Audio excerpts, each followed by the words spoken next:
வரதுக்கான 3 பாசிபிலிட்டியுமே இருக்குது. அதாவது 3 இடத்துலையும் வரதுக்கான சான்சஸ் இருக்கிறனால அதையே ஸ்கிப் பண்ணிவிட்டு 7க்கு போடலாம்.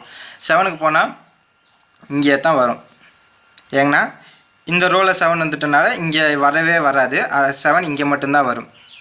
அடுத்து 3, 4 வந்துட்டு இங்கே 2 இடத்துல வர்றதுக்கு பாசிபிலிட்டி இருக்கிறனால அதை ஸ்கிப் பண்ணிடலாம்.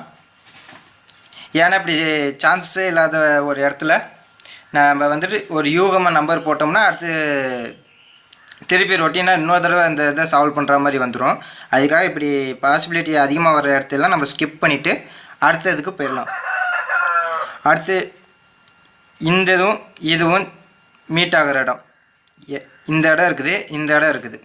ரெண்டுத்துக்குமே ஒன்றும் பெரிய வித்தியாசம்லாம் கிடையாது. ரெண்டுலேயுமே 3 தான் வித்தியாசம் இருக்குது. அது எதுக்காக சொன்னேன்னா இங்கேயும் கொஞ்சம் நம்பர் ஃபுல் ஆயிடுச்சு, இங்கேயும் கொஞ்சம் நம்பர் ஃபுல் ஆகிட்டனால இது கொஞ்சம் ஃபில் பண்ணுறதுக்கு ஈஸியாக இருக்கும். அதுங்கிறனால நான் இந்த எடுத்துக்கிறேன். இப்போ 1 வந்துட்டு இங்கே